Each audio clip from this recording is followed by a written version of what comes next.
Mobile hunters, if you're interested in upping your mobile game, then head to tetherednation.com and check out their saddle gear. There are a few things that you can buy that will actually help you become a better deer hunter or give you the freedom to hunt any tree or any situation.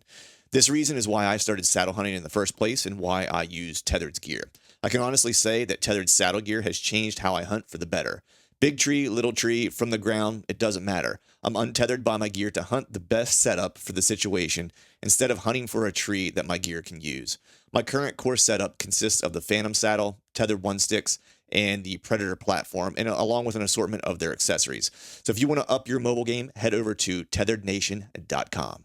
If you're like me, you spend a lot of time poring over maps, looking at weather data, all in an effort to help predict when and where my best times are to hunt. It'd be nice if there was a reliable source with all this information in one place. Enter the Spartan Forge app. Unlike some other predictive apps on the market, Spartan Forge was created from military combat intelligence experience tailored for hunters and stands at the nexus of machine learning and white-tailed deer hunting. No more man-made algorithms. This is a predictive model based on real GPS collared deer data, historical and predictive weather, and the next level of mapping imagery, all at my fingertips. I've had an opportunity to use the desktop version last year and have been using the iOS app this season, and it has replaced all my other mapping tools. Visit SpartanForge.ai and sign up today, or head to your iOS or Android app store and download it today. This podcast is brought to you by Skull Brew Coffee Company. Skull Brew Coffee roasts premium single origin coffee, guaranteeing to deliver the freshest coffee directly to your doorstep. The kicker? They're 2% for conservation certified and donate 10% of their proceeds back to organizations who support the interests of our hunting community. So go to skullbrewcoffee.com and pick up one of their 3-killer roasts and fuel your hunt and fill more tags with Skull Brew Coffee.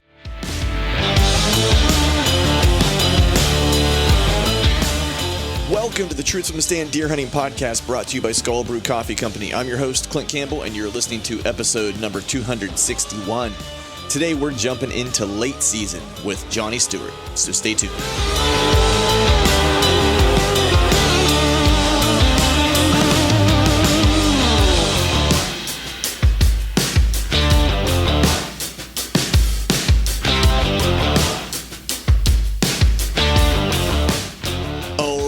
All right. What is up, everyone? Happy Wednesday to you. Hope you're doing well. Hope you are feeling fine on this 22nd day of December. There are only 3 days left, and then Santa Claus will be coming to town. And I think the big gift for me is I'm actually going to have the week off in between Christmas and New Year's, so I'm actually going to get to do a little bit of late season hunting. I'm kind of carefully watching, or I guess hoping and wishing while I'm watching the weather prediction for the couple days after Christmas in between the holidays, waiting on some snow. To go hunt to do a little travel hunt for the late season. I'd love to get a little snow to head up to, or head to the piece that I did some scouting on this summer / last winter and had a chance to hunt once this year. Some great bucks on camera throughout the fall. And so really kind of wanting to treat this as a late season hunt / kind of scouting mission, if you will, to start to build inventory for next year. And, certainly put a hunt on, but really kind of hoping to have some snow so I can do a little bit of tracking, maybe find a buck to chase for the day or for the 2 days or however many days I end up being there. If nothing else, hoping to have a little bit of snow so I can do a little bit of backtracking and figure out where these deer are spending some time, and get not just a game plan for next year, but maybe ultimately be able to get on something and have a little bit of fun in the white stuff during late season. So it will be a little bit of a travel hunt, which is cool. So I'll get to kind of take off in the trailer for one last kind of hunt trip before the scouting trips kind of kick off here for the winter. So looking forward to that. And those are really my big plans over the holiday. Otherwise, there's going to be a lot of rest and relaxation on my schedule. I actually just kicked off the holiday season with some family this past weekend. And then otherwise, it's going to be pretty low key. So we're not gonna belabor this up front, man. The holiday season's almost here. You might be driving to wherever you're going to spend Christmas, or you might be like me, out last minute shopping, which I probably need to do right after I finish recording this up front for this podcast. So without further ado, we're going to go ahead and jump into today's show. Have a really cool show for you guys today. Have Johnny Stewart on. As I was kind of talking about my own late season kind of approach. Johnny is one of those guys that's just a killer, number one, great hunter, but he's also fits in that category of dudes that I've had a chance to meet over the years and get to know, that is he loves late season. Late season can be hard. A lot of folks kind of, it's a throwaway time of year for a lot of folks, or maybe they even kind of stop hunting altogether. But there's a lot to learn and a lot to kind of figure out during the course of late season, aside from maybe trying to fill a tag that you're still holding. And Johnny's one of those guys that actually really likes late season. And he has an approach to how he likes to kind of hunt late season, does a lot of tracking, waiting for snow and stuff like that. And he's killed plenty of deer during the course of late season. So I wanted to have him on and pick his brain about, his approach. He's doing it in the mountains by and large, in the area in which he lives. And so I just thought it'd be a really cool dude to have back on the show. He was on previously, and talk a little bit of late season hunting in general. We cover, Johnny's an equal opportunity killer, if you will. So it's whether it's a bow or hunting with a rifle during rifle season and getting some snow and tracking, or busting out the old smoke pole and kind of going that way. And actually even, we talk a little bit about travel hunting during late season, especially if you're on limited time and things of that nature. And maybe you just don't have a lot of information about a spot and you don't have a bead on a good deer or whatever the case is. Late season can be that time, just kind of what I was talking about, which, you can kind of go to a place that you have limited kind of information about. And if you have some snow, the deer will really kind of start laying out a roadmap for you, or kind of laying out the secrets, if you will, to be able to kind of figure out what they're doing and where they're spending time. So he talks a little bit about that, how he uses that approach for when he's hunting maybe new places out of state, or maybe he is kind of baffled in the fall by an area and doesn't quite have it figured out. He'll use the snow in the late season to kind of, put the finishing touches on his plan. So super cool show for you guys today. Hope you guys dig it. Let me be the first, or one of the many that I'm sure will wish you a Merry Christmas and a Happy New Year over the course of the next few weeks. Hope everyone's holiday is killer. I hope it's safe. I hope everyone has a chance to spend some time with some family and maybe even get a little bit of time in the timber. So with that, without further ado, we're going to jump into today's show. And as always, I want to thank you all for listening. All right, folks, welcome back to another episode of the Truth from the Stand Deer Hunting Podcast. And today I've got a guest on that you guys are going to definitely want to pay attention to. This is a guy, there's a few people in my circle that I'll kind of refer to as like my hunting senseis. Unfortunately, this guy, I don't know that we've ever met face to face. We've certainly texted a lot via text or via Instagram, chatted on podcasts and things like that, to where it's like I pick up so much stuff from this guy either directly, or I pick up stuff from this guy through our mutual friend, Greg Litzinger. But I'm speaking with none other than Mr. Johnny Stewart. What's going on, man? No, not much. Thanks for the kind words there, Clint. That's pretty nice of you, Yeah, man. Well, you're one of those guys, dude, that, we text a lot during the course of the season and stuff like that. Unfortunately, every time we've had a chance to potentially get together, I know the soiree out at Bo's out at your place this past November, I was supposed to technically come out and hang with you guys, but I was actually in Kansas and had already planned that trip when those dates were set up and stuff like that. But one of these days I'll get out to see you, but I'm always kind of picking up tidbits either from you when we're chatting, or just things that Greg has picked up from you along the way that he kind of passes along to me as we're talking. And I always tell this story. And I don't know that I've ever even told you this, but when I was out in Iowa, I guess it was 2 years ago now, or 2 seasons ago, and I missed that big deer a couple different times, you were the first person who sent me a text and kept texting me the entire trip, just like words of encouragement of like, keep getting after it. You're doing the right thing. You're on him. You're going to catch up to him. And that meant the world to me, that you were actually taking the time to kind of give me that encouragement, man. And so I just want to say thank you for that, man. I appreciate that. Yeah, no problem, Clint. And I'm glad you killed on that trip, but I know how you can hunt hard and, have blown chances, whether it's 1 or 4 or 5 in a season. And it'll bring you down. Like, as far as your confidence level, I've been there to where it's like, you just you go from believing you're in the right spot and doing the right thing to just everything. You're like in disbelief. Like, I'm not going to kill nothing. I'm not going to see, like, this didn't happen, man. I had it. And you hunt so long and the opportunity's there and you blow it. And it's like, man, it took me, you might be into December and it'd be your first chance. And then it's just like, man, I hunted all through October, November, but, yeah, so it's easy to get down on yourself. It's always nice someone, hey, keep going. I've been there and this and that, to hopefully get your mind right, to where eliminate that and get back to where you were before the shot happened. Right. keep on it, you know? Yeah. So, I mean, and I think too, a lot of times people kind of get this misconception that, the guys that we know that, get it done regularly, like don't miss or don't have take bad shots or whatever the case is, and I think most people academically know that that's not true, but mhm. but it's hard in the moment to kind of, to pick yourself back up in that specific moment. Cause to your point, especially when you're out on a travel hunt, you might think to yourself, if I get one opportunity, I'm going to be lucky. And when you get that one opportunity in that amount of time at a deer that you want to pull your bow back on, and you blow it, essentially, that can be hard to kind of wrap your head around, because now you're thinking to yourself, man, I made this long ass drive. I spent the money on this tag. I spent 2 weeks from my family, potentially, and then that's one shot I get, I screw the Yeah. pooch. But to your point, you just kind of have to pick yourself back up and get after it. And I thought it was interesting too. I was watching you. I know you did the Whitetail Cribs episode recently with our buddies over at Exodus, and I watched that episode. First off, cabin looks killer, man. Hopefully, I'll make it out one day to see You'll it. get to it. Sooner or later, you'll be up there. That's right. And a lot of great deer on those walls, but there was one in particular I think that you talked about that you were getting late into the season. That's what we're going to talk about a lot today, is late season. But you were getting late into the season.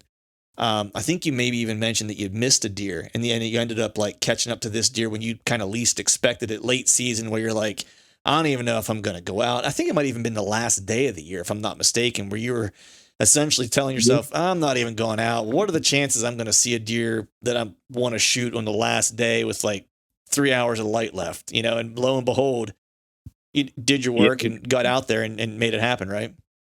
Yeah. And that's why, it was actually reminds me of when you were in Iowa when you missed that deer, because that year I had an Iowa tag, and I had gone to Iowa and I hunted there.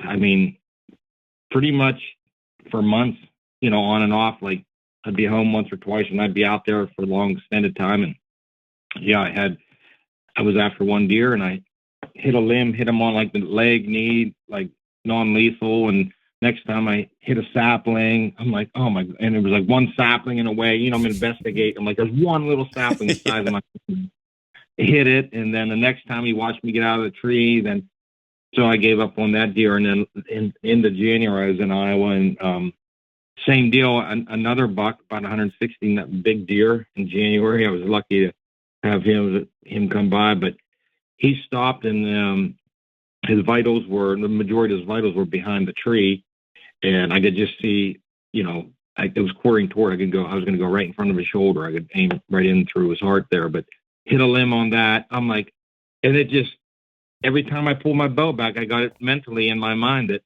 this ain't happening. Yeah. But there's another thing to think, another like words of wisdom, whether it's for hunting or whatever it is in life. If you believe you can, you're right. And if you believe you can't, you're right.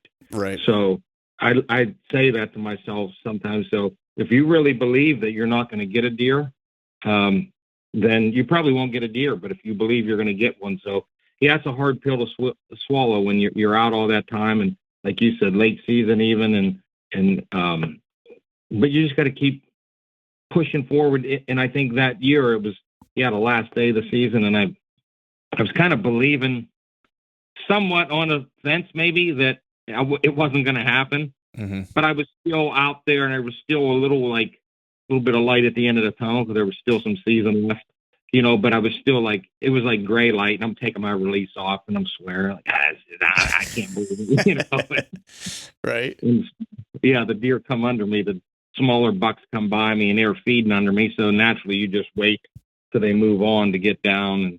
And I looked up, and the deer, he come walking right. And so I had to have a time to get my release back on. But it reminded me, because I was in Iowa like you were. And that's why I think maybe I was texting you, brought me back for the year when I was in Iowa.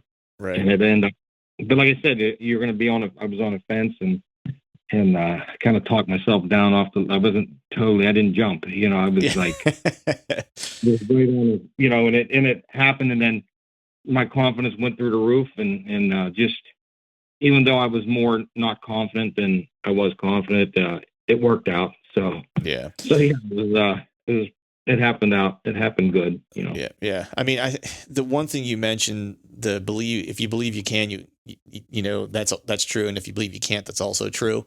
I think that Mm. even goes with when you're picking spots, even throughout the season, regardless of the Mm. time of year. If you're thinking about debating between, you know, one setup versus another, and you're looking at your wind and so on and so forth, it's like, I know I go through this where I'll have maybe 2 spots or maybe even 3 spots that the wind will work for me. And I'm going back and forth in my mind between which spot can I go sit and have a good sit and maybe have the encounter that I want to have. A lot of times it really comes down to which spot do I believe I can Yeah. have the best hunt in.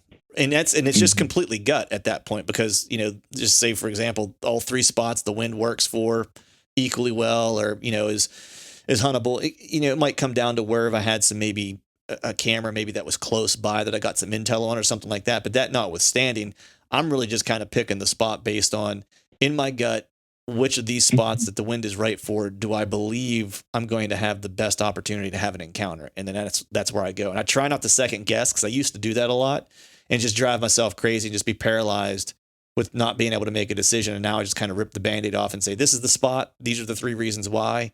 And I usually try to make myself have a couple reasons why I'm going to be there, and not just because the wind's right.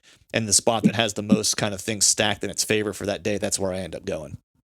Yeah, and I think the more experience you get in the woods, combined with the intel that you get from your cameras or maybe previous hunts, then your gut gets stronger to where you make those calls like you're saying. It just feels right. And it's not always that it happens that way. A lot of times I'm hunting a new spot and I'm still learning the area. But yeah, there's sometimes when you get in the tree and you feel it, everything feels right. So you go with it, but that's not always the case. And don't try to fool yourself. That's why I say, be optimistic, whether it's in your spot or where you're going to hunt, but also be realistic. You know, don't just brainwash yourself to say, yeah, this spot's good. Yeah. You know, you can you got to find that happy medium in believing in your spot or yourself, but being realistic. And there's times that I'll get down if the wind somehow shifts. It happened to me this year. The ridge was I thought it was going north south, the ridge. Here it was running like northeast. Mm-hmm. And so I was on the point, and it was a direct south wind, and I didn't take my time so it was blowing back along the ridge all along that hillside. And I was like, man, I just didn't, it was a new spot I wanted to try. And just like, and usually when that wind, it's like guaranteed, and the wind blew back along that hill, and I had to get down. But, yeah, you got to, you know, like I said, be optimistic, but realistic. And it's time to get down. Yeah. You know, but I think the one thing you mentioned there is really important, regardless of the time of year, is when you're not sure, you know, or not, I shouldn't say not sure, but when you have a new spot, you've got to throw some hunts at it, because you won't ever know exactly how it's going to hunt until you hunt it. You know, and the one thing, you know, I try to wind map whenever I'm scouting, but, you know, be honest, I'm a, you know, working dude like you and like anyone else out there. I may not be able to get back to a place that I've scouted once. It might just be like, I got there, I like it, I hung a camera, you know, in February or March, and I don't get back to it until October, just based on schedule and other places that I'm scouting and getting to and stuff like that. And so I'll throw a hunt at it. You know, sometimes it'll be one of those things where, man, the wind isn't great for some of the places that I should be hunting, and maybe the weather's not real great. And so I don't want to burn up any of the spots that I have some good intel on. So I'm going to go throw a flyer at this one, and I'm going to go in for nothing else. I need to kind of understand what the wind's doing. And I did that this year on a hunt, and actually had a really great encounter. And if I wrote it in my notes. This is another thing I picked up from you, Greg. It's like I started doing quite a bit of journaling while I'm in the tree, you know, and kind of jotting all my notes down about what I'm seeing and what the wind's doing in places and stuff like that. And if I'm remembering correctly, I had a south wind that day. I'm almost 100% sure it was a south. But when I got in my tree in that spot, it actually blows like a north, which I would have never known, you know, until I went in and actually hunted it, you know, and got in there and figured it out. And so now I know for future purposes that, you know, whenever I have a south wind, it's going to likely blow north, and the inverse is true too. It's like if I have a north wind, it's likely going to blow south, you know, and so it's just, and I think it's just it's going to blow opposite in there most of the time, unless you have just like a real stiff, like 15-mile-per-hour wind or something like that, where it's, you got a really windy day, or the prevailing is going to overcome, thermals and just about anything else. But yeah, man, that's one of the things I've definitely picked up from you and Greg, is just those types of things of sometimes you got to take a day that maybe isn't great and turn it into a positive, which is, go explore a new spot and start to learn some more about it. Right.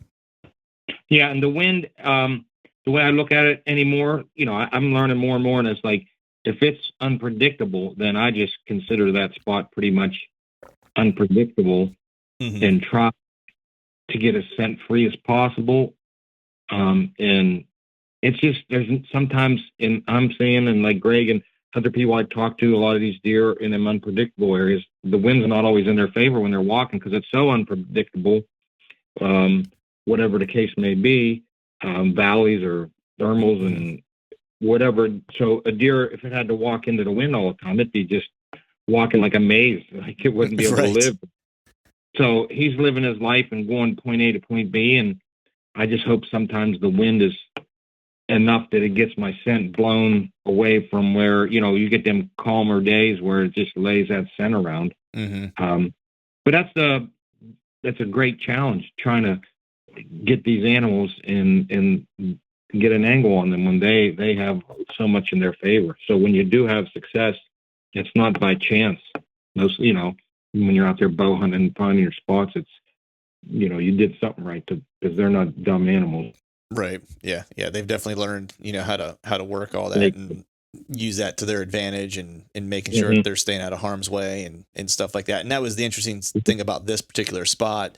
They weren't coming with, I guess at that point it's, critical that you kind of know, with pretty good certainty what direction deer are going to want to travel from. So it's, ideally you have that kind of figured out. This spot, I didn't even have that figured out, so I just kind of got lucky to a degree where I was like going to throw a flyer at it.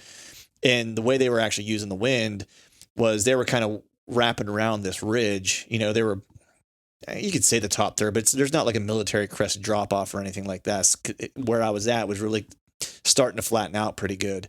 And, so that north wind, the way they were kind of traveling, was almost like a crosswind for them, but almost crosswind from their back almost.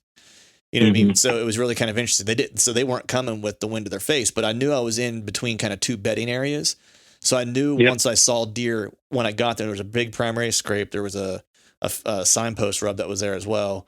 And so I knew once like they got to that spot, like they were probably feeling pretty safe, because I feel like that's like their hidey hole. That's their like bedding areas. And so I felt like even still, they would probably get a little bit, I don't want to say loose, but, feel a little bit more at ease and maybe a little less on alert. And that certainly was the case, because the deer that came through there, they all came from that direction, and they all were, they were just kind of browsing through and didn't have a care in the world. So. Yeah. And sometimes you got to hunt just to learn. Like you would maybe think a deer are going to travel one way for whatever reason, and you'll hunt it a few times. You're like, okay, I'm learning how they travel, but not how I thought, my opinion, how it was. You see how they're utilizing, whether it's cover or terrain or whatever food, and how they live there. It might be, there's times I thought, okay, this is the way they're going to travel. And then, like you say, you get a hunt, it's like, oh no, they're using it differently. They're coming from here or this and that. It's not always, but like you said, in a couple hunts, you might need to get in there to figure out what's going on, just not just the wind, but the how they utilize their habitat there might be different than what you think or what you've seen somewhere else. Because I've seen different bucks use different areas differently. It's how they see it and how they see fit to use it to their best. What's maybe how they feel comfortable using it. And I've seen different deer, mature deer, use the same area in different ways. Right. Yeah. It just kind of comes down to the personality of the deer and how they've basically managed to stay alive for as long as they have. They have a method, just like we as a hunter have a method that we've had success with, and you're right. Yeah. Go back to a lot of those same things, even though you maybe have to adapt at times, but you got some principles that have brought you success or put you in a good situation more often than not. And so certainly going to, rely on those things, man. But I want to shift gears here real quick, dude, and talk about the hunts that you had this year, man. How was your season so far? I know you tagged out on a good mature mountain buck out there, but how overall, how'd your season go? That was about it, Clint. I worked on my camp through the summer. On the weekends, I didn't get much scouting. I threw cameras out kind of along the road because I guess it's a 2.5 hour trip from my house there. Mm-hmm. So I didn't get into scouting as much as I'd like to, just checking cameras in and out of camp. And I worked on that place right up until November. We had a veterans hunt for Spartan Forge there. And Yep. I wanted to like finish, like 99% finish it, because I know if I stopped short, I would have to start again in the spring, then shed, because I can't work on that place. It's 2 years now I've been working on it. And hunting season comes, my brain's done. Like I'll be, so I worked up the place right up into, and we had that hunt on November 11th, Veterans Day. And I got done a few days early, and I actually helped some of the winners and guys that were up there, put them in some of the spots near the road. We just kind of stuck near the roads. But it was during the rut there, accessible areas, clear cuts, Mm-hmm. that maybe rifle season wasn't as good because a lot of the Orange Army gets in and hits all these. But it was good hunting during bow season. So Right. So I didn't get much time to bow hunt. I think I had 2 days trying to help others. I guess where I'm at in my career or my hunting, I enjoy seeing other people get deer. I don't have nothing to prove. I mean, if there was one deer that I was after, like maybe 160, 170 inch deer, I'd be like laser focused, but I got some decent bucks in the area, and then I don't care if I shoot it or you shoot it or this. I just like anymore. It's that time of year that I enjoy, and I don't want it to end. And sometimes when you work so hard all summer, like whether it's working on my camp or just my excavation in general, that I put so much that I'm kind of a little bit wore out. And like when I have the time off to hunt, like I said, if there was like one animal, I like to go after like one deer, pick an animal, but I haven't really had one that I lately in the last so many years that I was focused on going after them. So I had some good mature deer. And so I just kind of enjoy the time with my friends and just being in the woods and taking it in. Cause I'm 40, I'm going to be 43, and I've done a lot of hunting. And then it's like, I don't, sometimes when you get that laser focus, you're kind of like lose the enjoyment if you're, because for a mature deer is it's tough mentally and physically, to where sometimes it's not even fun. I mean, it's really rewarding when you kill that animal, but sometimes it's not even that enjoyable. So lately that I didn't have a big deer, so I'm just kind of enjoying my season. But that was bow season, and I got to go out Ohio 2 days, and it was like on the latter end of the rut, the 18th, 19th. I actually had a big 160-inch 10-point come in. It looked like the woods were wide open, and he come kind of quartering toward me and closed the gap, and he was just feeding. It wasn't much of a rut situation, and he turned broadside, and he went behind a big oak. I said, he steps out, I'm going to drill him. And he stepped out, and I didn't have a real good shot. There was a bunch of 30 yards of beech brush and some briars in a way, but it was neat seeing him. I mean, he was a really heck of a good buck.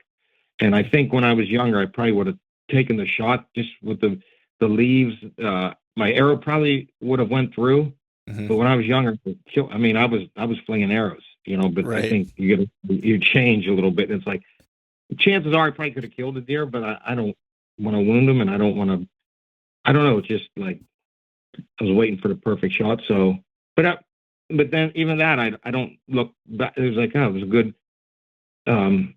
And, I saw a buck, and, I just get out there and get after the next one. So fast forward to rifle season in Pennsylvania. So the areas I scouted in bow season and through the summer along the roads, I knew that guys would be in there. And actually bear season starts before rifle, and guys push, and they're kind of everywhere. So the mature deer know to kind of get away. I mean, I had good 140s or 50-inch bucks in the area, but they'll disappear. And so I actually, the day before gun season, I was actually at my camp myself the morning of gun season. I got on my Spartan Forge and just checking maps, and I just found a vast area that I haven't been to. or rarely been into. And I said, I'm just going to go take my rifle and find a track. So right before daylight, I caught a good track. It was snowing, so had some snow in the track. And so I pulled off and I got on his track, and he went up and fed on a flat, and he actually laid right by the road, Clint. There was like a little field. It must have been right at daylight, right along the field. I mean, right along the road, a gravel mountain road. He fed in the field. You could see where he fed before daylight, and his horns were poking in the snow. And I was filming it and looking, and it was like gray light just getting. I actually started on his track before daylight, and right. I actually was filming him where he was feeding in that field, and he just went up. It was like a flat spot along the road, and there was just like a little incline at the back of the field up into the woods, maybe like a 10-foot like little slope, and then the woods were up there, and it was a big flat. And he walked up that little slope, and he laid behind a blowdown, watched me, like, you know what I mean? And you could never see him right along the road. I said, that's sucker. He was laying right by the road, and his next move was to run across. So he snuck out away from me, and he crossed the road, and it was pretty rugged country on that side of the road, kind of where he felt comfortable, not as many people, thick and steep and stuff like that. Well, he got further down in there with some open hemlocks. But so he went down in there. I said, okay, cool. I know he's done. And anytime you track a buck, you want to give him some time to get comfortable again and let him know that you're not actually following him, because they'll do a J hook and look and see if you're coming after their track. So I just let him go down in the forest, and I walked out that road maybe a half a mile, and I went out on a point, caught another buck track. So I followed this one, and it was no coincidence, but this one kind of crisscrossed the first buck. So they were about, initially, when each of them were about a mile apart when I started, and they end up, I followed both their tracks, and they end up both laying on a point of a mountain, maybe.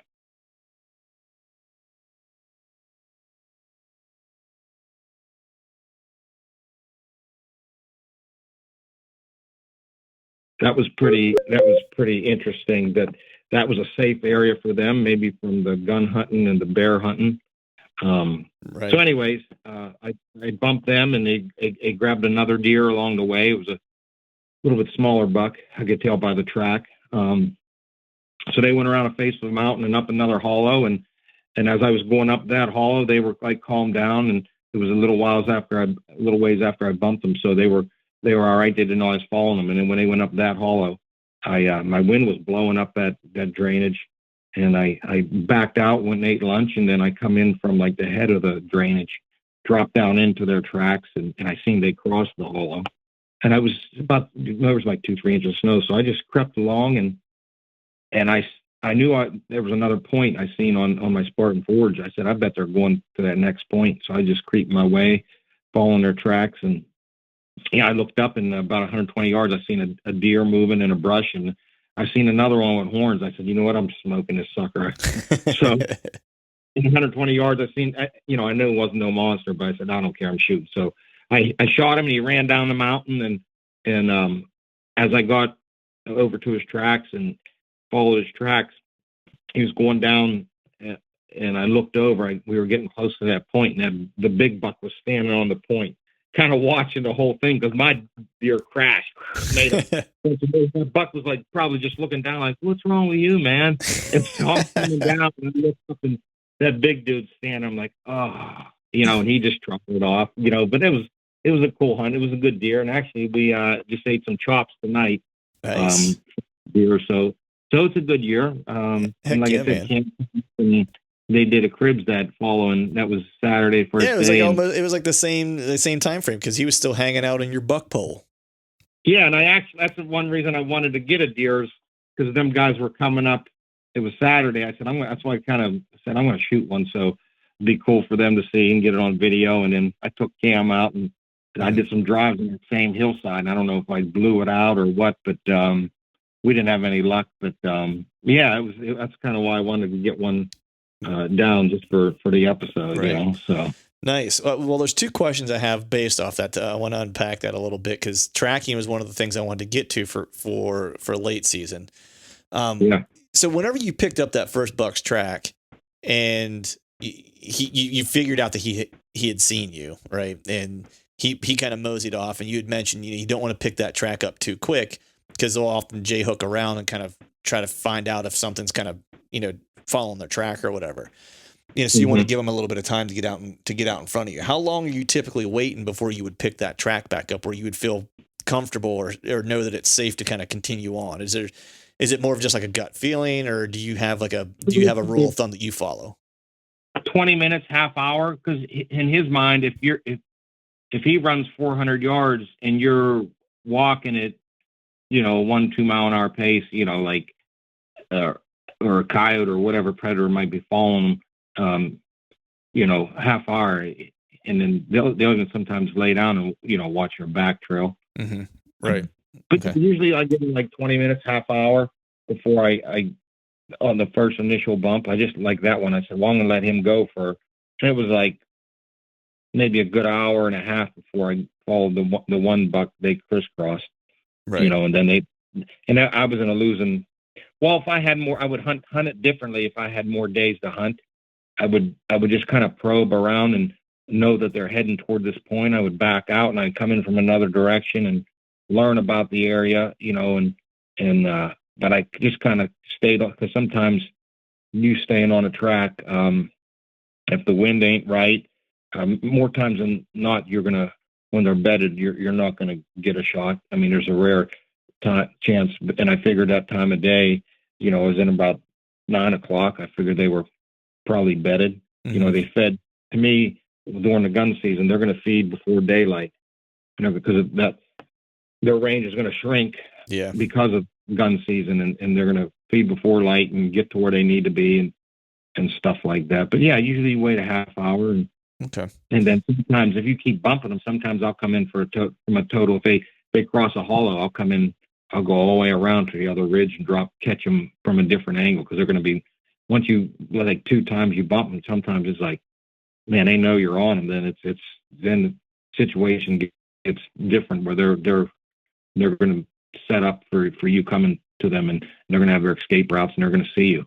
Right. All right. So when you're on a track and say you've bumped a deer one time or whatever the case is, maybe you haven't bumped them at all, how do you know when you should start slowing down, as when you start to think like, okay, I think I'm getting close? Is there some, because I talked to Hal Blood about this a little bit. Is there something that changes in terms of like the track when it's in the snow, like what it looks like and things like that you can tell, like, all right, their steps are getting shorter, like, which means they're starting to slow down. They're starting to look for a place to maybe bed or something like that. Is there something that tells you need to slow down, or how do you kind of navigate that? I think it's just they start looking for a place to bed, or if they start browsing. Usually they start going and browsing. Usually there's a good chance, especially when you get into that time of year. Rut's a little different, but it seems like when I'm on a track, if they start browsing, and then they're going to lay down and shoot or cut. But they start milling around, or if they're just looking. I followed the one buck. This was pretty wild. It was actually Bo Martonic's buck. 2 years before he shot it, I jumped him, and he run down. Or no, it was his bed I found before daylight on a point, and then he went down across this creek and up on this other hillside, and it was thick in there. It was hemlocks and beech brush, and it was like it was pretty wild following his track. He was looking for, so when I bumped it, so I followed him, and then whatever, he was kind of lost, and it was different. When you get an inch or 2 of snow on the trees, I don't know, but sometimes me, I'll go to a place that maybe I have a camera. I put it out before there was snow. Then you get in 2 inches of snow. The whole place looks different. It's thick, it's like, this don't look the same. It really does. It looks different. So this buck I followed, he went down across the creek and up on this other hillside, and you could tell he was a little bit lost. He was looking for a spot to lay down, but a certain one spot. It was pretty wild that maybe he didn't use that spot for a year, last year's rifle season. It wasn't a spot that he regularly lived in until the gun season. So that was my take on the situation, because he would go under this one hemlock, and you could see he would like step to the left, and he'd step to the right and look, and then he'd go down this way, then over that way, and then he made some weird moves just looking for this one spot to lay down. It was like a big oak tree, and he was laid on a just the low side of the oak tree. There's a flat spot, and there's a big blowdown. I remember taking a picture of his textbook, but it was pretty wild. I knew that deer was looking for a place to lay down, and I said, he's here. And then when I bumped him, I was that oak tree, and there was some brush behind, and he knew if he was going to get bumped, he had a way out. And I had a flash of his horns when I bumped. No way I could get a shot, but yeah, they kind of, it's pretty wild following deer and watching what they do and learning a lot. But yeah, if they're feeding or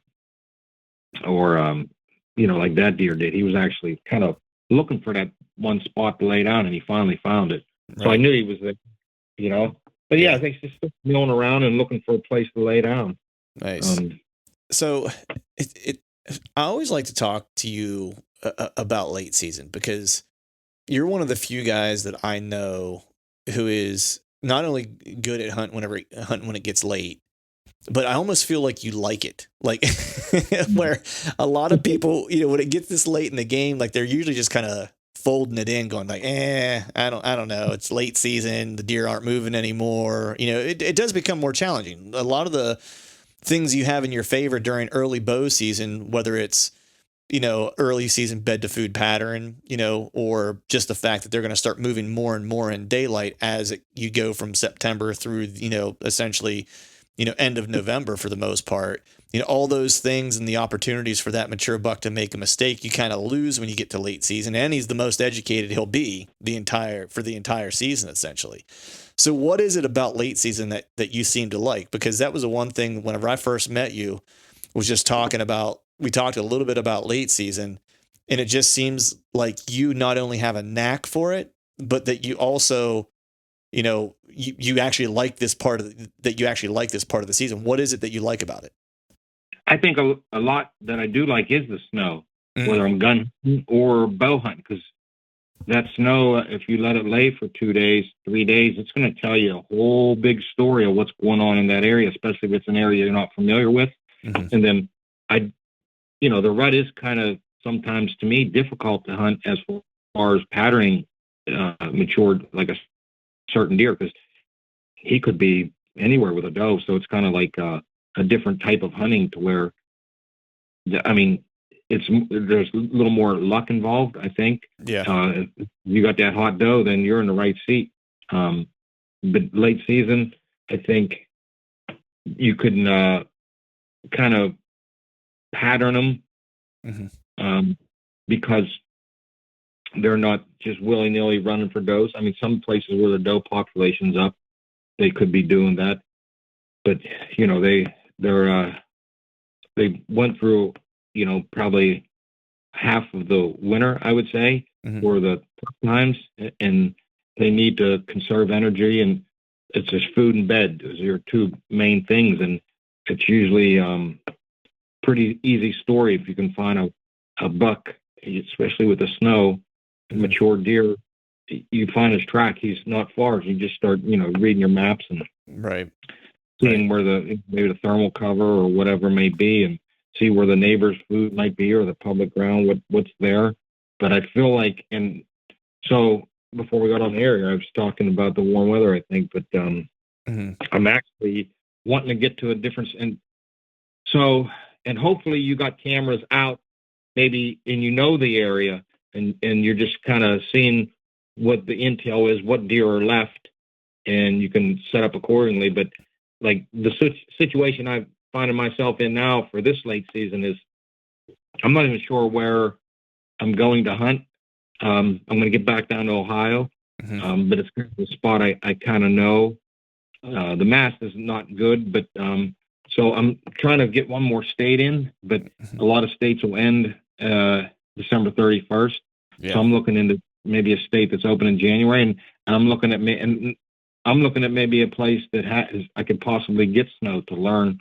You can learn a lot with 2-3 inches of snow, as opposed to going to a state that has no snow, and you can't read unless you find some fresh rubs, which rarely you will, but I've seen them. Right. And it's just hard to say what's alive, what I expect, what's the hunt. There's like so much you don't know, to where it'd be good if your late season spot if there's no snow, you got tons of cameras, or you got friends that live there, or someone watching the area to give you an idea of what you're getting into.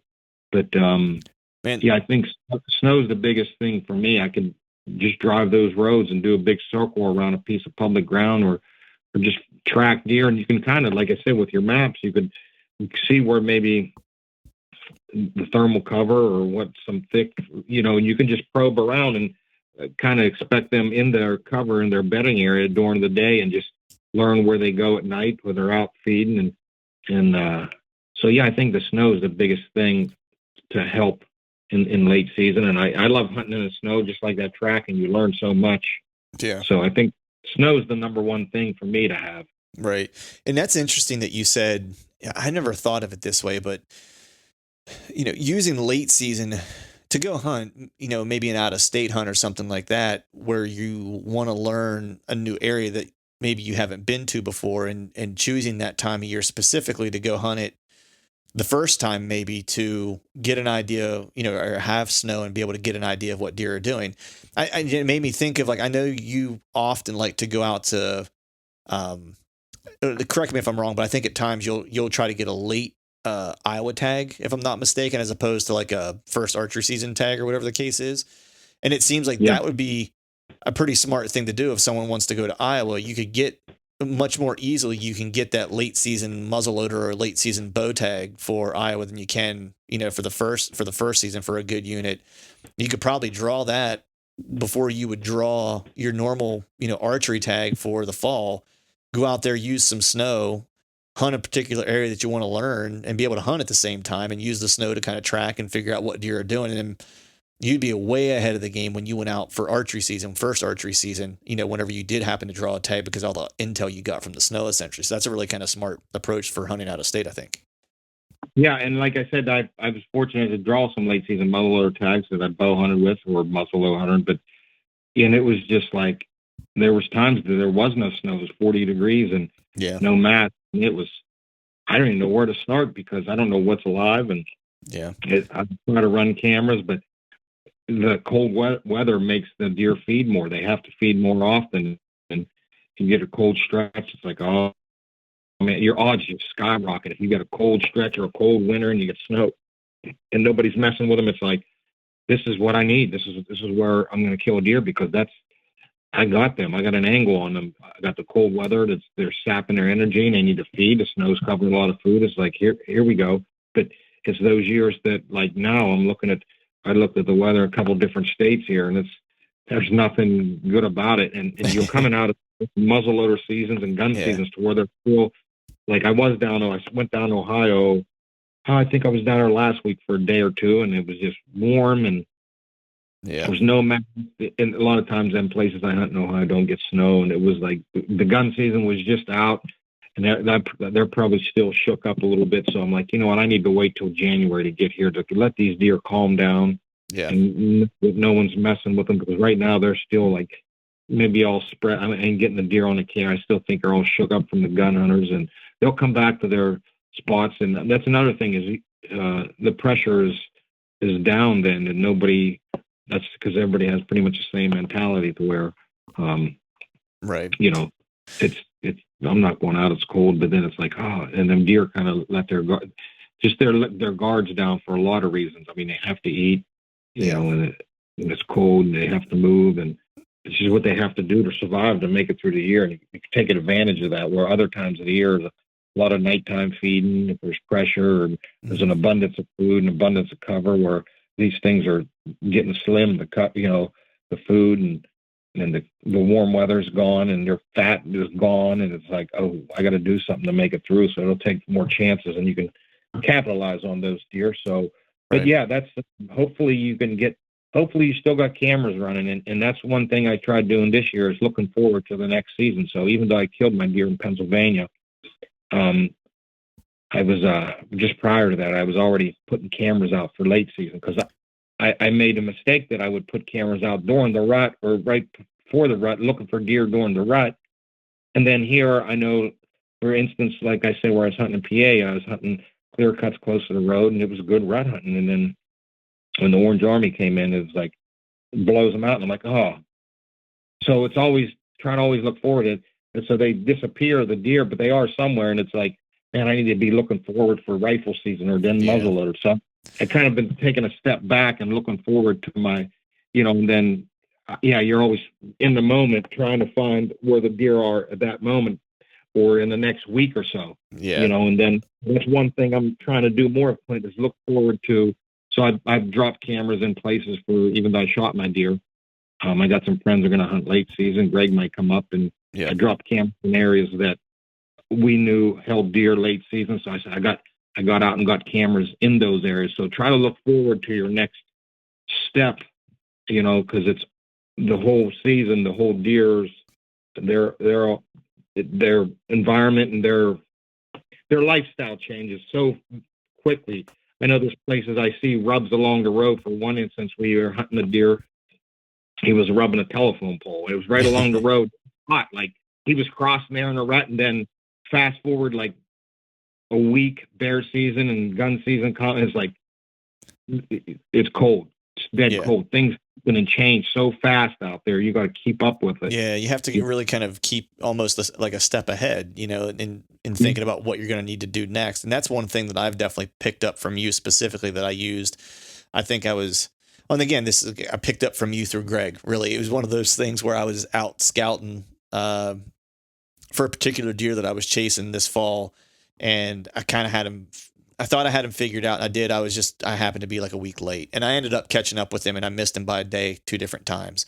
But all that to basically say that as I was scouting for him, I was doing exactly what you were saying. Was I was actually paying attention to the food in these particular areas as I was walking through to understand where my red oaks were versus white oaks. That way I had a plan. If I didn't kill him in regular archery season, if he made it, if he was still alive, that I would have a plan based on where I knew what food was around, for late season, and little things like, I was texting Greg at the time. He said, "Hey, pick those red oaks up." He's like, "Johnny said, look and see if there's a hole in them. If there's a hole in them, there's bugs. They won't eat them. If there's no hole, they'll be good." And so I picked up the red oaks and I'm looking at them, and they were good to go. So that's one of the spots that I have earmarked here for late season, because I know it's got a good red oak, acorn crop that's laying in there. That's going to be edible for him. It's going to be right outside, roughly where I know that he's bedding. But you talked about camera placement, keeping those kind of ahead of the game because things are changing and stuff like that. Where for late season are you hanging cameras? I think because traditionally, when you're getting early season inventory, I know I personally like to use scrapes kind of all year round, or a licking branch all year round, and then if certainly during October, I'm shifting them, things that maybe I have in like a blueberry patch or something like that. It's got a bunch of blueberries or whatever, wild blueberries or raspberries or whatever the case is, or clear cut. It's like, I'm probably going to shift those then from those places to scrapes and stuff like that. But the scrapes are going to go cold at some part of the season as you get into late season. So where are you hanging cameras specifically for late season that might be different than you would hang a camera during the other parts of the season? I think maybe a trail or an area that the deer are going to travel to with their food source. I've seen deer. So it's like sometimes in Ohio, I hunt public ground and people feed them on private ground. You're allowed to feed on privates. A lot of these deer will be maybe up in the forest bedding, and it's like a point A to point B deal. It might be a half mile. It could be 3/4 of a mile. And that's all it is where they decide to lay for the day, point A to point B, the food at night. So it might be near a road. Maybe you think I'm crossing a road. I drop a couple cameras just to know what's feeding. Say you do know someone's baiting deer or whatever. Maybe a trail. Maybe it's just to get an inventory on the animal. Or a big thing is where they would be bedding, but you don't really want to drop your cameras there. So you want to be able to access your cameras. Maybe I always like to have a camera where my stand might be 1 or 2 cameras, but it's not always the case if you're in a new area that you don't know where exactly that place is going to be. So usually maybe a trail, like a transition from food to bed, that you can catch and get some intel. Or if you can get into the feeding area, where maybe it is a ridge of oaks, maybe they're feeding at night, or maybe you can somehow. So going back to the other day when I was in Ohio, the leaves were about 8 inches thick up on this ridge. and I had cameras on the ridge, and it was like dead calm.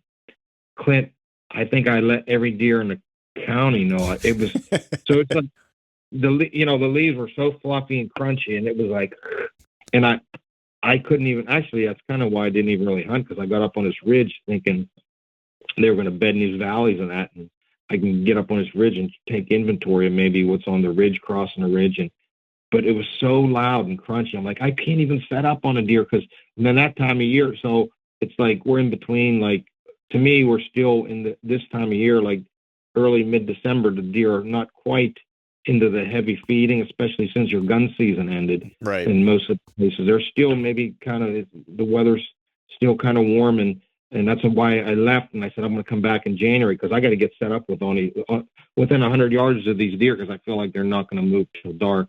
Right. I was trying to get intel on this ridge, and I got a little intel. There wasn't much there. Right. But, I couldn't even set up. It was like so I kind of left. I said, you know what? Late season, I got to come back, and maybe when it's wet, maybe you can access maybe the ridge you're feeding on is acorns. Maybe you can get in there on a wet day and access it, or you just or if you got a camera, maybe hunt that ridge. Check your camera and hunt it. You see if the deer feeds, see if there's fresh shit. Right. But yeah, definitely food, and like I said, if you know of a bedding area, hunt it and grab your camera, or just hopefully you can access your cameras to see what's there. Right.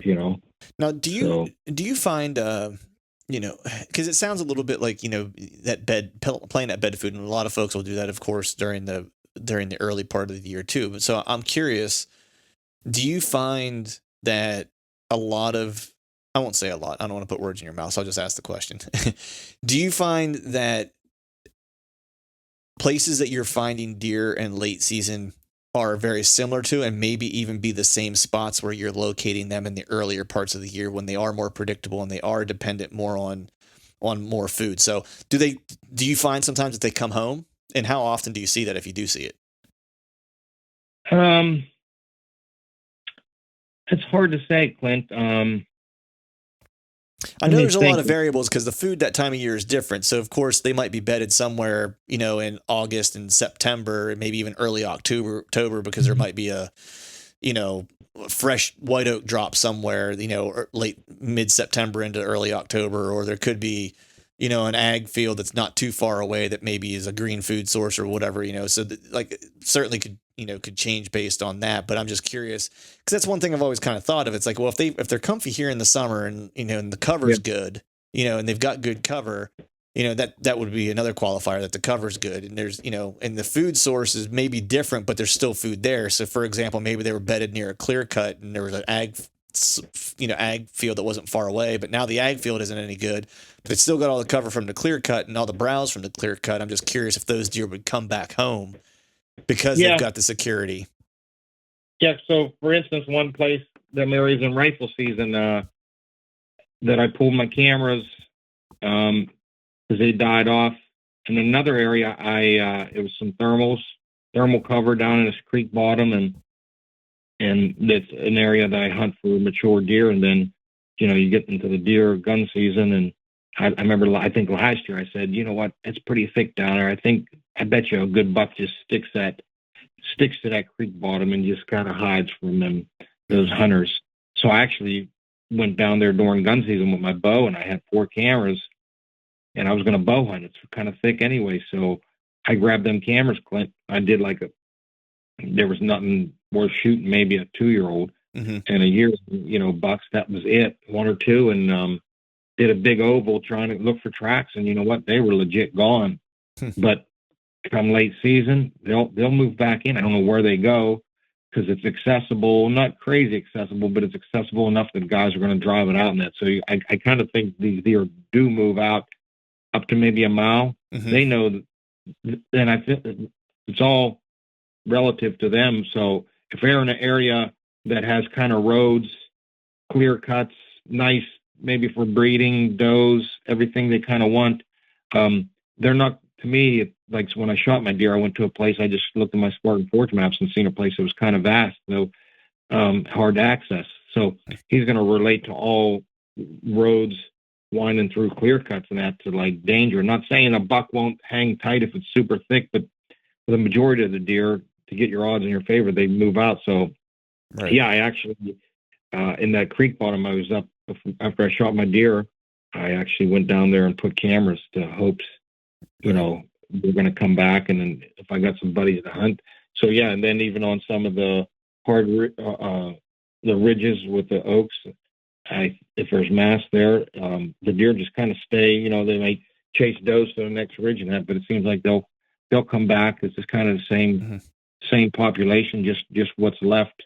Right. Yeah. But yeah, it's a different time. I mean, they're definitely come back into them areas. And yeah, it sounds like it's situational, where it's like if those areas have what they need for late season, then it's plausible or possible that they could come back to that area because it's going to give them cover and food. But they're not going to come back to an area just because that's where they summered or they spent part of their early fall if there's not the things that they need, you know, close by. You know, I think that's the net, right? It's if you have if they have what they need and they have it and they can live in a particular area, you know, consistently with all that they need for those particular times of the year to fulfill their biological needs, then certainly they'll stay put because it's safe. If it doesn't have the right cover or the right food or the right whatever, chances are they're going to go find it somewhere else, essentially. Yeah, and hopefully you got, like, the biggest thing is trying to have cameras. Look for, like, end of November, get your cameras out to scout, whether it be basically for next year or late season. To get you some intel to see if they're there, because I'm finding myself in a situation with I'm thinking about going to a state for 5 days, and it's like, man, it's just, and that's what I'm hoping, that maybe somewhere got some snow and I can drive the roads and watch the fields or hike through the forest and see basically that's, to me, having cameras out. I'm pretty good at judging tracks and the age of deer. So I get like, okay, this is, and see where he's, you know, and just use them maps, like on that Spartan Forge, it's really clear. You can see if there's some thick shit or some thunder over, and you can kind of know where. But then again, I've seen deer, like talking about Iowa, in different states where the deer don't have to, they're tough, you know. But I've seen deer just like strength in numbers, like a herd type situation, like the elk or something, where there's so many deer that they would just literally the open hillsides, and you can't even get into them. Right. Well, that was the next thing I was going to ask as we're sitting here talking about this. I was just curious, you know, how often you're seeing, you know, mature bucks in the late season, because we know, you know, they'll bachelor group up in the summer. They're all hanging out with their buddies, you know, chilling out together, rolling around, going to the parties together and stuff like that. And then we know, you know, you hit that certain time of year where they peel their velvet and testosterone starts spiking, and then they all split up and kind of want to go their separate ways, especially those older, more mature bucks. They want nothing to do with anybody. They kind of want to be loners and off on their own. And I'm just curious how often you see mature bucks in the late season that either want to run solo, or do you see them now starting to kind of rejoin the crowd again and kind of have that strength in numbers? What do you see most consistently? Usually they hang out with the least, like a mature buck might either be alone or he likes to grab another buck, or I've seen him even with, you know, 6 points or just whoever they get together with, and he'll utilize them younger deer to maybe let them go out ahead of her. If they're still, that's all the biggest thing. Everything is pressure related. If people were still hunting in January, and that he might still be nocturnal. But hopefully the weather's been cold and he'll have to move during the day. And then when you're, you know, doing your scouting, you could see if any other humans are out there, or if you got your cameras, see what the pressure's still like. Cause I've hunted times where it was that cold winter and the snow on the ground, but they were hunted hard through gun season and maybe after gun season, to where the doe were skittish. They wouldn't come, you know, they wouldn't go to, there's a food source, ag field. And I tried setting up close to that, and they were just so gun shy. It wasn't going to happen. Yeah. And I said, you know what, these does are this bad. This mature deer isn't going to come to this, you know, he's going to wait till no matter what. So pressure is always a big, to me, is the main factor. If you didn't have any hunting pressure, then killing a deer would be pretty easy. You just read sign and set up, and they would be.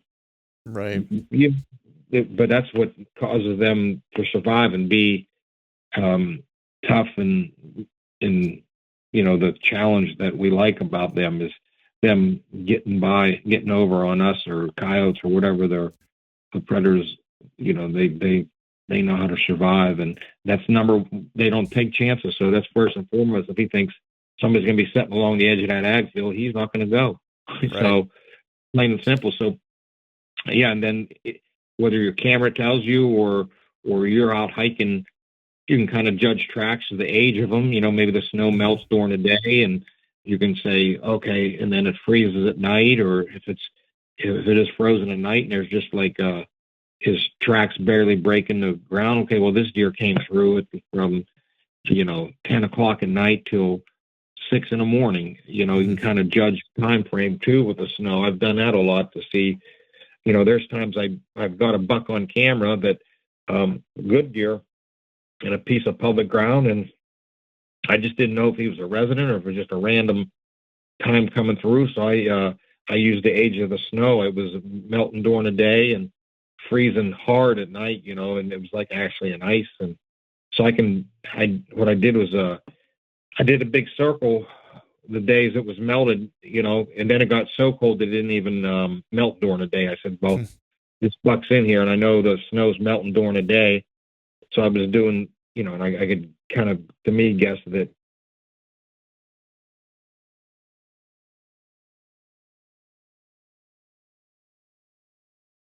private eye shit to kind of, but I did a big circle around the public ground, and I didn't see his tracks.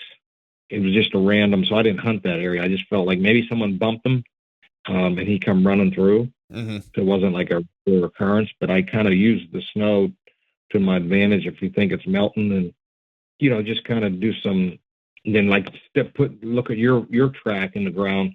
Maybe you're going to go hike a spot, and walk in, and then see what it looks like. Yeah, see how it decayed to. Sometimes it happens fast because the weather's warm and it swells up. It's like, man, that deer, and you can kind of learn after so long. You get in a 45 degree, and so you'll kind of know in the future just from tracking so much and learning about how the snow melts and what type of snow it is. And there's all different types of snow for tracking, but you could kind of say, oh, this was between this time and that time. You could help decide where that deer's could be and where he went to. But like I said, I've seen deer even go up to a mile to feed, meat in return. Yeah, that's one thing. That's one thing Hal Blood talked about whenever I talked to him, was that, they'll go out up there. I mean, obviously in Maine, they get a lot of snow, and they get it much earlier than we do most of the times. And they'll go out whenever they know it's going to start snowing at 2 a.m. They'll let a little snow fall and know what time it is, and they'll go out and stick their foot in it, or put a boot on and make a track in it. And that way they can get up whenever they finally get up to go hunt. They go out and they look at that track and see how much snow is falling in that track. That way they kind of know how to age tracks whenever they cut a deer track. Be able to tell whether it's an hour old, 2 hours old, 3 hours old, whatever the case is. I know we talked a little bit about food, and people always kind of, obviously late season is as you've said a couple of times, it's where they bedding and finding cover and getting away from the pressure and being safe and maybe staying warm in thermal cover if it's getting really cold, and then where's the food at? So for this purpose, it's if someone doesn't have an ag field, which a lot of people like yourself who are hunting public ground most of the time, don't have ag fields that they can kind of sit over a bean field or whatever. And we've talked a little bit about red oak acorns and stuff like that, which I think people kind of start to key into. But what are some of the unconventional food sources that you'll kind of target that maybe isn't an ag field and maybe isn't acorns that are left over? What are other things you kind of looking for that could be food sources that are kind of in the cover in the timber? So like in Pennsylvania, a lot of these areas, these deer are eating ferns, and I've even seen them eat the green moss off the bottom of trees in certain areas. But it's not like I think I call them the Christmas ferns. They're like the darker green, and they're like more like to me like a plastic type deal. But it's the ones that are kind of like taller and kind of like softer that they've eat those, and also browse, any type of browse, um, whether it be saplings or briars, anything that they can reach within. And a lot of times it's not even nutritional, but Mm-hmm. they have to eat to keep eating. So just watch where they're nipping when they're walking. You know, if they've got some snow, you can see, especially if the snow's covering up some of the food, but you can see how they're nipping and fresh cut off. Like in Ohio, a lot of greenbrier I've seen them eat. And but yeah, just anything edible, the softer the ends of it, not the the newer growth of the ear is pretty much what they're gonna feed on.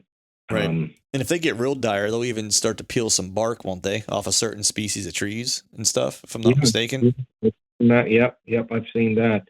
Yeah. Rabbits and deer will eat the bark off of some of them trees, and but a lot of times it's they're within. Seems like when I'm on a public ground, if it ain't like a vast forest type scenario, if it's like more of the Midwest, and that, a lot of times they're going to travel to some private ground to get their food. And a lot of them areas don't have much. It's a bad mast year. I've seen them eat cedars too, nip on cedars when the ground was frozen, and just during the day they'll browse. I think, last year was heavy ice there in Iowa when I was hunting there, and they were using it for thermal cover, and because a lot of that timber doesn't have much of browse. Right. So it seems like they would, in my opinion, they would travel at night to a lot of private ground. People feed deer all over, even if like residential areas. And like I said, a deer will go. I mean, they'll go a mile at night to get a food source and to get back to where they're safe. So think about that. Right. Like I said, even if you have to drive, like a 1 mile radius where you think the deer are laying, and see what kind of, if there's some standing ag or something where you think, see a bird feeder. People got bird feeders, you see how the deer eat them, and it's like, okay, maybe you put that in the back of your head. Okay, he's going to maybe hit that up tonight. Yeah, that's a good approach for me, for where I live out in some of the areas that I'll hunt that are close to my house. It's more suburban, and some of the other places I get out to a little further away are more big woods. But the suburban areas, it's for sure. Does Tom and Mary have a bird feeder in their backyard? That's for sure. Like, that's definitely a hot commodity in the old suburban late season deer hunting plan, for sure. Yeah, definitely. Yeah. I mean, that's what I like about it. It's all like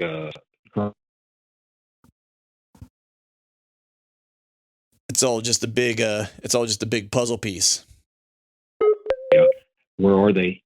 And take the time to scout that. If you get the snow, take a whole day and scout and check whether you put 8. Like I'll do 10 miles. I'll hike 10 miles in a day if I have to. If I feel like I take one day and hike 10 miles and find 3 spots where good bucks are bedding and feeding, I don't care. And then you got the rest of your time to hunt that animal, and you might need them 3 spots maybe based on wind or what other. Right. So that's why the biggest thing is try to get some snow, and the good thing was bow hunting. At least the snow helps you learn, but then you can, like, to me, I would get up in a tree and hunt where tracking is a little different when, you usually want a fresh snow, and usually if you get that melt and then a freeze and you don't get no snow, that's hard to track in. So, right. At least with bow hunting, you can just use it to your advantage to learn, kind of probe, not, get into their food source or maybe where they're bedding during the day, and then boom, set up accordingly. Yeah. Nice, man. Well, we've been rolling on here about an hour, buddy. I want to be sensitive to your time and not keep you here too long, but I have one last question for you if you're game for it, and then we'll get you out of here. Sound good? Yeah. All right. So this one's a tough one, man. You have to build a team for a 3-on-3 tournament, kind of like a 3-on-3 basketball tournament. And the goal of these three people is to fill buck tags on public land. And you can only pick 3 hunters. They can be dead, they can be alive, they can be people people you don't know. It doesn't matter. If you had to pick 3 people to fill buck tags on public land anywhere in the country, and your life depended on it, what 3 people are you picking? Okay, let me think. 3 guys besides me. 3. Yeah, right? you're the coach. You're the coach. I'm the coach. Okay. In the country too. Yep. Man, I probably have to go with my man Jake Bush, since he's been some good bucks, and he's from New York, Northeast. He knows some big woods. He's hunting in the Midwest. I'd probably go with Bo, because Bo's getting a lot of deer. He's good at the east side. I'd probably have to go with Greg too, Litzinger. Yep. He knows how to kill them bucks. Yep. He's getting around. He's got some Midwest. He's got some East, So I bet them 3 guys, they're killers. Yeah. I feel like Bo and Jake are young, but they got a lot. They've learned a lot through the years from podcasts and reading and this and that, and they got some kills to where it's like they're kind of look at them as how I was at their age. Right. They're killers. They got enough under their belt. And like I said, I'm not, it's nice to see. I don't think I'm as driven.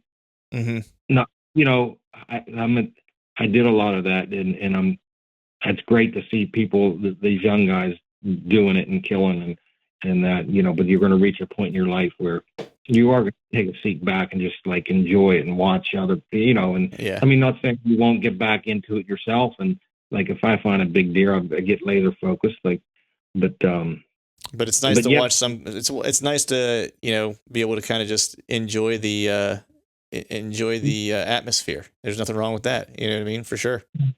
And like I can relate to how driven them guys are, the younger guys, and I could tell I'm not they're in their prime. Yeah. Nice to relate to them. And another thing, I know you talked to Bill from Spartan Forge. Yep. I think late season's a big. The predictions are coming true a lot. He's getting a lot of people back from that, and especially late season. I think I want to use them predictions a lot more to plan. Yeah, I was actually just texting with Bill today, and I my last kind of, not my last hurrah for the season, but the last that I kind of used like for predicting, I guess, consistent movement or movement to capitalize on is always that second peak rut date that I use. It was just for my area. It was just the other day. And so I was able to get out. Now the weather was terrible, so that didn't help at all, but I've watched, the past couple of years on trail cameras and then paying attention to, Bill, the Spartan Forge, kind of predicting of those peak rut dates, especially that second peak rut date or peak breeding date that falls, in December. I've watched that come true for multiple years now, and so that's one of the last things right before late season that I'll try to capitalize on. So I do the same thing, man. It's like I kind of pay attention to that app, the predictions that it's making, and kind of use that as my guide as for whenever I'm going to, because there's a big woods piece that I've been kind of exploring, and I'm going to spend some time there. I have a week off between Christmas and New Year's, so I'm going to be there for a couple of days and try to see if I can't get into some trouble. And it should be a little bit of snow in that particular area, so I'm going to try my hand at doing some tracking as well. So, well, cool, brother. Well, I appreciate you coming on, man. Where can people follow along with Johnny Stewart and make sure they don't miss out on whatever you got going on in the whitetail woods? Well, I'm just on Instagram, the Johnny Stewart. If you want to, usually I try to post my stories when I'm out actually actively hunting. Try to get some posts up and in general. Yeah, that's about it. And like I said, get out there, be optimistic, but be realistic, and do a lot of scouting late season. Hopefully you got some snow where you're going or some cameras to get intel and go from there. That's right, man. Well, hey, buddy, I appreciate you coming on. And as a side note, man, I appreciate all the information that you've given me over the years, whether it's on this podcast or just text messages and stuff like that. You're one of those guys that I, turn to whenever I'm looking for good info or I'm struggling with something, between you and Greg. Definitely two of the guys that I kind of turn to get my information and get steered in the right direction. So I appreciate you, man. Yeah, you're welcome. And I just like helping people out, like I said, from what I've learned over the years. And I don't know everything. It's just maybe you could take a tidbit from, another, tool in your toolbox. You could learn something here or there from someone, or I like to talk to different hunters and people message me, and don't be afraid to message me. You got a question about the place you're at. Usually guys will, hey, pick a spot on this map. And sometimes it's not that easy. You know, it's like they'll ask me a question. I got 20 back at them. But even just talking to other hunters, I learned. So that when I talk to other guys through Instagram or text or whatever, I'm learning from those guys. To me, it's like they're out there in a different, and I'm always learning, whether it's me being out in the forest or like when we had the veterans hunt up there, we had 10, 12 guys, and, you know, I was almost like a guide. I put the guys out and they said, what'd you see? You know, and it's like, okay. And I'm always learning. Or if you go somewhere, you know, okay, Clint's seen this, or Greg saw this, what's going on in your area, and what have you seen? Does that happen there? Okay. Maybe it's something I could put in my toolbox, what you've learned or what you've seen throughout the years, you know?